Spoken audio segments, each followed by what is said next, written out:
Let's go. আসসালামাইকুম। সবাইকে অনেক অনেক শুভেচ্ছা এবং আপনাদের কাছে কৃতজ্ঞতা প্রকাশ করছি যে এত রাত জেগে আপনারা এই মিটিং এ এখনো রয়েছেন। তো আসলে আমার বক্তব্য, আমি প্রথমে যেটা বলবো, আমি অত্যন্ত হতাশ। আমি এই জন্য হতাশ যে আমরা আসলে আহ, যতভাবেই প্রতিষ্ঠানটাকে চালু করার চেষ্টা করছি, কোনো না কোনো ভাবে আমাদের সামনে বিশাল বিশাল প্রতিবন্ধকতা তৈরি হচ্ছে এবং এই প্রতিবন্ধকতাগুলো আসলে অভিনব প্রতিবন্ধকতা। আসেন, আমি বেশিক্ষণ সময় নিব না, বাট আমি আপনাদেরকে জিস্ট দুই চারটা কথা বলবো যেটা থেকে আপনারা বুঝে নিতে পারবেন যে আসলে আমি আপনাদেরকে কি বোঝাতে চাই। তো প্রথমত হচ্ছে যে ডেস্টিনি 2000 লিমিটেড এর কার্যক্রম বন্ধ হয়েছে 2013 সালে, ব্যবসায়িক কার্যক্রম। আহ এর পরবর্তীতে আইনিভাবে 2022 সালে ডেস্টিনি 2000 লিমিটেডে একটি বোর্ড গঠিত হয় এবং আদালত থেকে একটা রায় দেওয়া হয়, যেটা আমরা সবাই জানি 173/2022। মূলত এই রায়টাই হচ্ছে ডেস্টিনি 2000 লিমিটেড এর মূল আইনগত ভিত্তি। এখানে আপনারা সবাই একটা জিনিস অবগত হবেন, বা আমি আপনাদেরকে অবগত করতে চাই। সেই রায়ে একটা বোর্ড তৈরি করে দিয়েছে, যে বোর্ডে আদালত বাইরে থেকে 6 জনকে নিযুক্ত করেছিল এবং আমাদের পক্ষ থেকে 13 জনকে নিযুক্ত করেছে। তো সেই 6 জনের মধ্যখান থেকে 3 জন রিজাইন করে চলে গেছেন তাদের ব্যক্তিগত কারণ দেখিয়ে, আর বাকি 3 জন আছেন এবং আমাদের 13 জন আছে। তো সংখ্যাগরিষ্ঠতার দিক থেকে আমাদের 13 জন হচ্ছে বেশি, আর বাইরের আছে মাত্র 3 জন।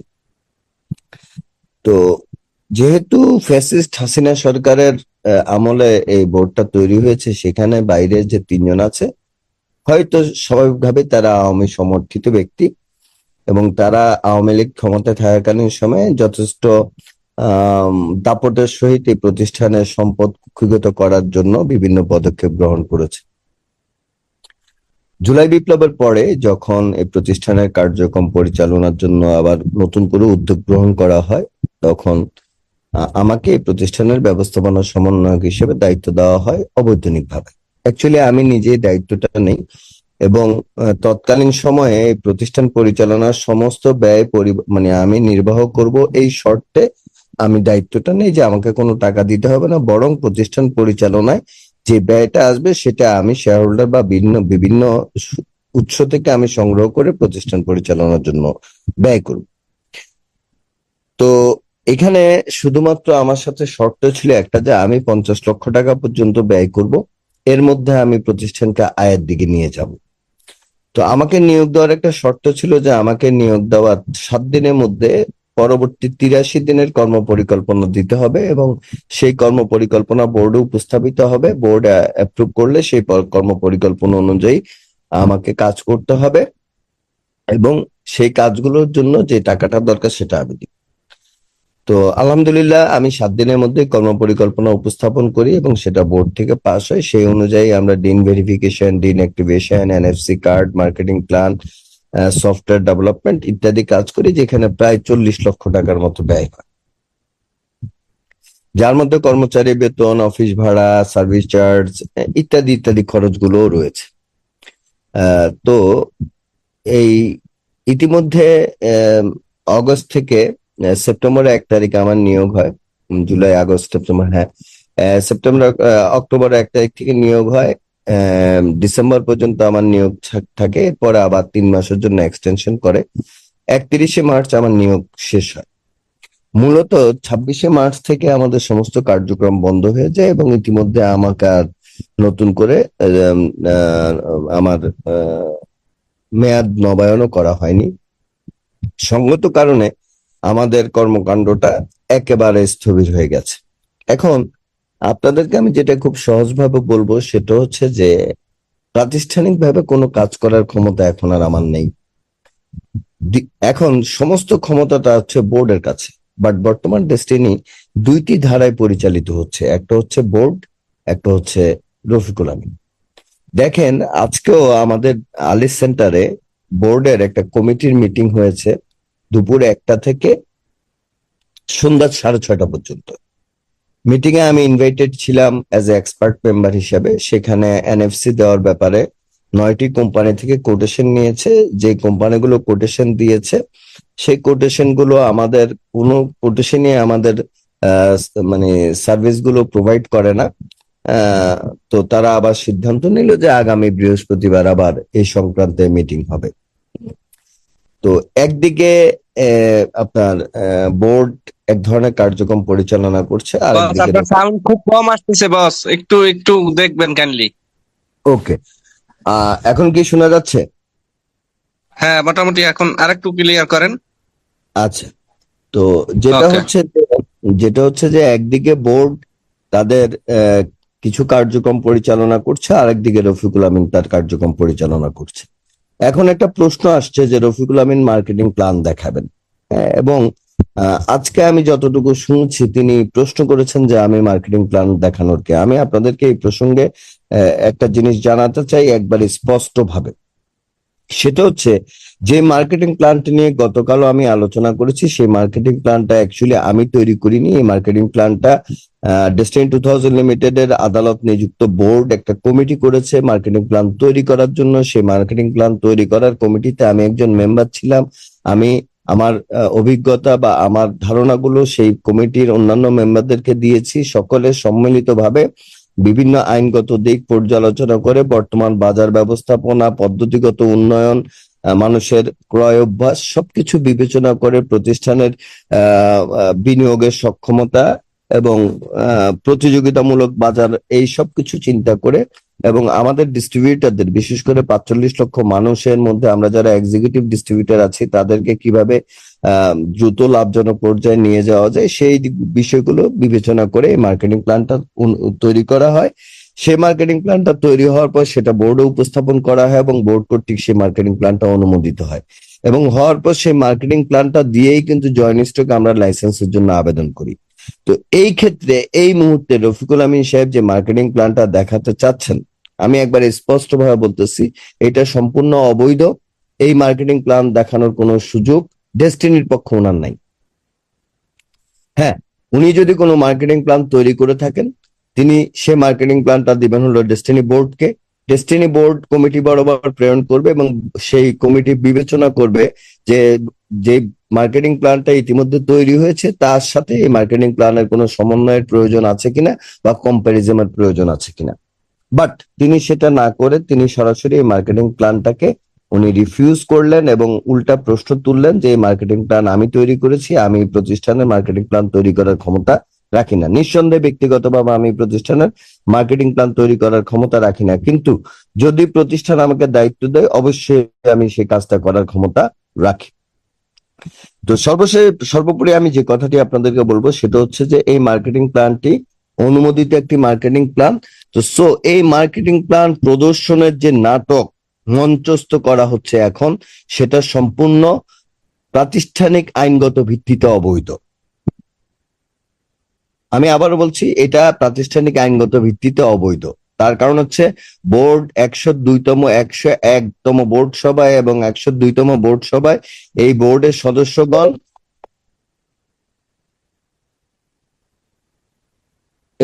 সদস্যগণ এই মার্কেটিং প্ল্যানের অনুমোদন প্রদান করেছে।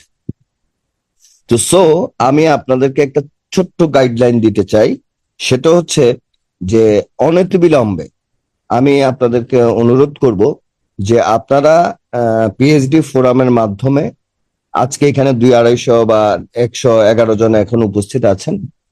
আপনারা সবাই শুনুন যে আপনারা অনতিবিলম্বে পিএইচডি ফোরামের মাধ্যমে এই বোর্ড চেয়ারম্যান এর সাথে আপনারা একটা কনফারেন্স বা একটা জুম মিটিং এর আয়োজন করেন এবং সেখানে আপনারা অ্যাকচুয়ালি তার কাছে জানতে চান এবং বোর্ডের অন্যান্য মেম্বার যারা আছে তাদের কাছে জানতে চান যে অ্যাকচুয়ালি ডেস্টিনি পরিচালনা করার দায়িত্ব কাদের কাছে। এবং এই আমরা একবার এক এক দিকে দৌড়াদৌড়ি না করে আমরা যেহেতু আদালত এই বোর্ডকে দিয়েছে, যদি বোর্ড অপারগতা প্রকাশ করে তাহলে আমরা আদালতে যাব, কারণ আমাদের দায় দানা নিষ্পত্তির দায়িত্ব কিন্তু বোর্ড এই আদালতকে দিয়েছে। দেখেন রফিকুল আমিন সাহেব বের হওয়ার পর তিনি তার বিভিন্ন বক্তব্যে বলেছেন যদি আমাকে এমডি করা হয়, আমি এটা করা হয় তাহলে আমি বিনিয়োগ ফেরত দেব। যদি তিনি আসলেই পদবি লোভী না হইতেন, ক্ষমতালোভী না হইতেন, তাহলে তিনি বলতেন আমার কোনো পদ দরকার নাই, আমি তো কোনো পদ নিয়ে, দেখেন ব্যক্তি আশরাফুল আমিন কিন্তু কোনো পদের জন্য অ্যাপ্লাই করে নাই, আমি ব্যবস্থাপনা সমন্বয়ক হিসেবে বিনা পয়সায় কাজ করেছি। অথচ রফিকুল আমিন এট এ টাইম দুইটা পদ চায়, তাকে সিইও করতে হবে, তাকে এমডিও করতে হবে, তাকে ক্ষমতা দিতে হবে যেন তিনি তার অপকর্মগুলোকে ঢাকতে পারেন। আজকে তিনি আমার বিরুদ্ধে কিছু অভিযোগ করেছেন, আমি আপনাদের মাধ্যমে ওপেন চ্যালেঞ্জ করতে চাই, আপনারা পিএইচডির আয়োজন করেন, ওনার প্রত্যেকটা অভিযোগ মিথ্যা আমি প্রমাণ করে দিব। তো আমি আপনাদেরকে সেই ব্যক্তিগত বিষয়গুলোতে যেতে চাই না, আমি শুধু আপনাদেরকে অনুরোধ করছি অনতিবিলম্বে আপনারা পিএইচডি ফোরামের সভাপতির মাধ্যমে চেয়ারম্যানের সাথে একটা কনফারেন্সের আয়োজন করেন। চেয়ারম্যানকে ইতিমধ্যে জানানো হয়েছে এবং তিনি আগ্রহ ইচ্ছা মানে সম্মতি প্রকাশ করেছেন, তিনি পিএইচডিদের সাথে কনফারেন্স করবেন। আপনারা সেই কনফারেন্সে অংশগ্রহণ করেন, এটা হচ্ছে আপনাদের প্রথম ধাপ। দ্বিতীয় ধাপ হচ্ছে আমাদের কোর্ট থেকে যে আমাদের শেয়ার হোল্ডারদের যাদেরকে দায়িত্ব দিয়েছে তাদের সাথে আপনারা ওই মিটিং এ তাদেরকেও রাখেন। সেই ক্ষেত্রে তারা যদি কোনো ধরনের অপারগতা প্রকাশ করে তাহলে আমরা আইনগতভাবে আগাবো। তার কারণ হচ্ছে যে আসলে মারামারি করে যুদ্ধ করে আমরা এখানে জয়ী হতে পারবো না, আমাদেরকে আইনের আশ্রয় নিতে হবে। এবং যেহেতু 12 বছর আমরা সাফারার এবং এই বোর্ডকে এই দায়িত্ব দেওয়া হয়েছে, প্রয়োজনে আমরা এই বোর্ডের বিরুদ্ধে ক্ষতিপূরণের মামলা করব। কারণ এই বোর্ড দায়িত্ব গ্রহণের পরে আমাদের অনেক সম্পত্তি বেহাত হচ্ছে, এই বোর্ড দায়িত্ব গ্রহণের পরেও আমাদের অনেক সম্পত্তি অন্যরা লুটেরারা লুট করে খাচ্ছে, যেখানে বিনিয়োগকারীদের বিনিয়োগের টাকা ফেরতের কোনো পদক্ষেপ গ্রহণ করা হচ্ছে না।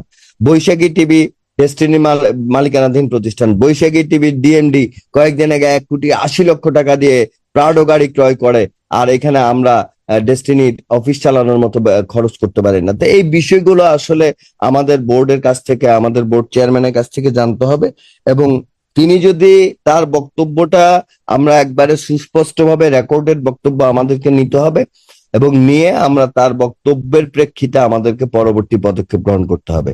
নিঃসন্দেহে আমরা বিনিয়োগকারী, আমরা আমাদের অধিকার আদায়ের জন্য আমরা সর্বশেষ লড়াইটুকু আমরা করব, আমাদের যা যা করতে হয় আমরা সবকিছু করব।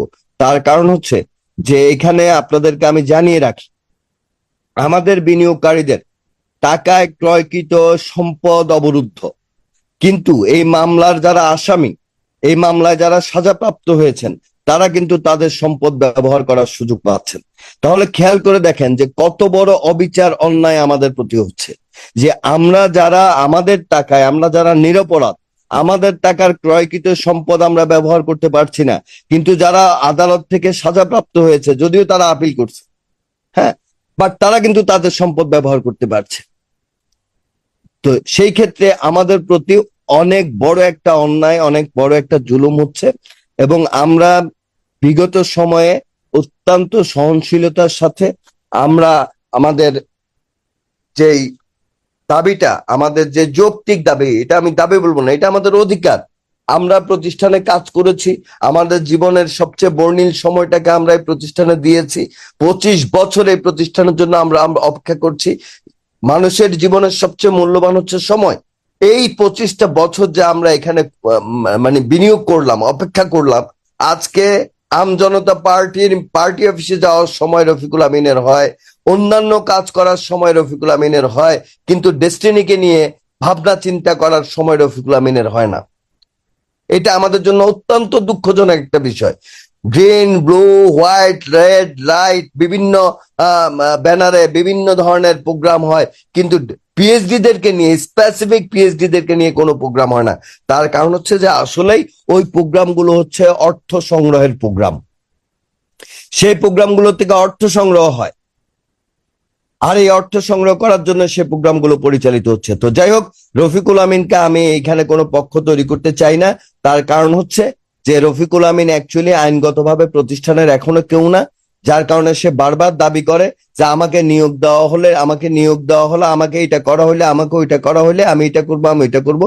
তো যেহেতু বোর্ড দায়িত্বপ্রাপ্ত, আমি আজকের অনুষ্ঠানের পিএইচডি ফোরামের সভাপতিকে বলবো যে অনতিবিলম্বে আপনারা বোর্ডের চেয়ারম্যানের সাথে, বোর্ড ডিরেক্টরদের সাথে আপনারা একটা মত বিনিময় সভার আয়োজন করেন। সেখানে আপনারা আপনাদের দাবিগুলো ইতিমধ্যে একটা স্মারকলিপি তৈরি করেন, সেই স্মারকলিপিটা আপনারা তাকে দেন, আমাদের বোর্ড চেয়ারম্যানকে দেন, রিসিভিং নেন এবং আমরা সেই স্মারকলিপি রিসিভিং নিয়ে যদি সেই স্মারকলিপি অনুযায়ী পরবর্তীতে পদক্ষেপ বাস্তবায়িত না হয় আমরা বাংলাদেশ সরকারের বিভিন্ন আইন প্রয়োগকারী সংস্থা এবং আদালতের শরণাপন্ন হব। এবং আমরা আমাদের অধিকার আদায়ে আজকে আমরা ওয়াদাবদ্ধ হতে হবে যে আমরা আমাদের অধিকার আদায়ে আমাদেরকে সর্বোচ্চ শক্তি প্রয়োগ করে সর্বোচ্চ ঐক্যবদ্ধ হয়ে আমাদেরকে কাজ করতে হবে। আদারওয়াইজ এই মিটিং, এই আলোচনা আসলে কোনো রেজাল্ট বয়ে আনবে না। দেখেন, এক সিরাজুল মনির, এক ইঞ্জিনিয়ার শহীদ, তারা কত ক্ষমতাবান যে হাজার হাজার লক্ষ লক্ষ মানুষের জীবন জীবিকা নষ্ট করার জন্য তারা, দেখেন সিরাজুল মনির মাসে 28 দিন থাকে হলো তার কুয়াকাটার কলাপাড়ার ইট খোলায়, সে তার ব্যক্তিগত কাজ নিয়ে ব্যস্ত আছে, তার ডেস্টিনি নিয়ে কোনো ভাবনা নাই। আর সময় সুযোগ হলে এসে জুমে দুই একটা কথা বলে, মিটিং এ দুই একটা কথা জুমে অংশগ্রহণ করে বলে, আর সব জায়গায় আমাদের অধিকার বঞ্চিত করার জন্য যা যা করা দরকার তা তা করে। তো যাই হোক, আমি কোনো ব্যক্তিকে ব্যক্তিগতভাবে দায়ী করব না, আমি শুধু বলবো যে এটা আমাদের দুর্বলতা যে আমরা তাদের প্রতি সম্মান প্রদর্শন করেছি। এটা আমাদের দুর্বলতা, আমি আবারও বলছি যে এটা আমাদের দুর্বলতা যে আমরা তাদের প্রতি সম্মান প্রদর্শন করেছি, কিন্তু এটা আমাদের অক্ষমতা নয়। আমাদের এই সম্মান প্রদর্শনকে যদি তারা আমাদের অক্ষমতা মনে করে, তাহলে আমরা আমাদের সক্ষমতা প্রদর্শনের জন্য যা যা করণীয় আমরা করতে চাই। এবং আমি পিএইচডি ভাইদেরকে উদারত আহ্বান জানাতে চাই যে আপনারা ঐক্যবদ্ধ, সংঘবদ্ধ হন এবং আমাদের বোর্ড চেয়ারম্যান এবং বোর্ড ডিরেক্টরদের সাথে বসেন। যদি তারা আমাদেরকে সদুত্তর দিতে না পারে, অবশ্যই আমরা আদালতের ন্যায় বিচারের জন্য আমরা আদালতে যাব এবং আমাদের সম্পদ, আমাদের বিনিয়োগ আমাদের ফিরে পাওয়ার জন্য যা করা দরকার আমরা ঐক্যবদ্ধভাবে করব। সেই আহ্বান জানিয়ে আপনাদের সকলের সুস্বাস্থ্য কামনা করে আজকের মিটিং এ আপনাদের অংশগ্রহণের জন্য আবারও আপনাদের প্রতি কৃতজ্ঞতা প্রকাশ করে আমাকে কথা বলার সুযোগ দেওয়ার জন্য আপনাদের প্রতি আবারও ধন্যবাদ জানিয়ে, এবং শেষ একটি কথা বলবো যে আমি ডেস্টিনিতে কোনো নেতৃত্ব প্রদানের জন্য আসিনি। আমি ডেস্টিনিতে এসেছি দায় মুক্তির জন্য, কারণ আমি বিশ্বাস করি আমাকে মরতে হবে। আমি মানুষের কাছে ঋণী থেকে আমি কখনোই আমার ইবাদতকে বা আমার কোনো ভালো কর্মের মাধ্যমে আমি মানে আমরা পরকালকে যারা বিশ্বাস করি মুসলমানরা, আমরা বেহেশতবাসী হতে পারবো না, কারণ অন্যের হকের দায় মাপ আল্লাহ রাব্বুল আলামিন করতে পারবে না। তো আমি চিন্তা করেছি যেহেতু আমাদের একটা দায় আছে, একবার চেষ্টা করে দেখি।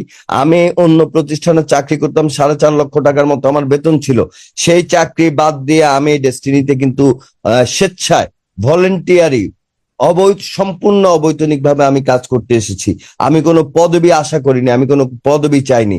আমি তাদেরকে বলেছি ভাই আমি কাজ করতে চাই, এবং আমাকে কাজ করার জন্য যখন সুযোগ দিয়ে কোম্পানিটা যেদিন থেকে স্টেটমেন্ট জেনারেট করবে, আপনারা জানেন যে আমরা কিন্তু স্টেটমেন্টও জেনারেট করেছি। ম্যাচিং কমিশন একটা হয়েছে, যিনি ম্যাচিং কমিশন পেয়েছেন জাকির হোসেন কিস্তু, তার ওয়ালেটে কিন্তু ম্যাচিং কমিশনে গেছে। তাহলে আমাদেরকে একবারে শেষ মুহূর্তে এসে এই কোম্পানি পরিচালনা থেকে বিরত রাখা হচ্ছে, তার একমাত্র কারণ যে ডেস্টিনি চললে ডেস্টিনি ডিটুকে অ্যাসোসিয়েটস এর টাকা উঠানো বন্ধ হয়ে যাবে। হ্যাঁ, যার কারণে সেই মাঠ থেকে আরো মানুষকে ক্ষতিগ্রস্ত করার লক্ষ্য নিয়ে এই ডেস্টিনি 2000 লিমিটেড এর কার্যক্রম বন্ধ করে রাখা হচ্ছে, যেন এই ডেস্টিনি 2000 লিমিটেড এর কার্যক্রম বন্ধ থাকলে এক সময় আমরা অধৈর্য হয়ে আমরা নিশ্চুপ হয়ে যাব এবং আমাদের এই সম্পদগুলো, আমাদের বিনিয়োগগুলো আত্মসাৎ করবে তথাকথিত ব্যক্তিরা। তো আমি আপনাদেরকে বলবো আওয়াজ তোলার এখনো উপযুক্ত সময়। আপনারা কাল বিলম্ব না করে ডেস্টিনি বোর্ডের চেয়ারম্যানের সাথে আপনারা আলোচনায় অংশগ্রহণ করুন এবং সেখান থেকে আপনারা আপনাদের দাবি আপনারা উপস্থাপন করুন, স্মারকলিপি প্রদান করুন, এবং পরবর্তীতে তার বক্তব্য যদি আমাদের দাবি পূরণ না হয় আমরা আইনের আশ্রয় নেব। এই আহ্বান জানিয়ে আপনাদের সকলের প্রতি আবারও কৃতজ্ঞতা জানিয়ে আমি আমার বক্তব্য শেষ করছি। খুদা হাফেজ, ধন্যবাদ সবাইকে, আবার দেখা হবে। আসসালামু আলাইকুম। Together we build our dream.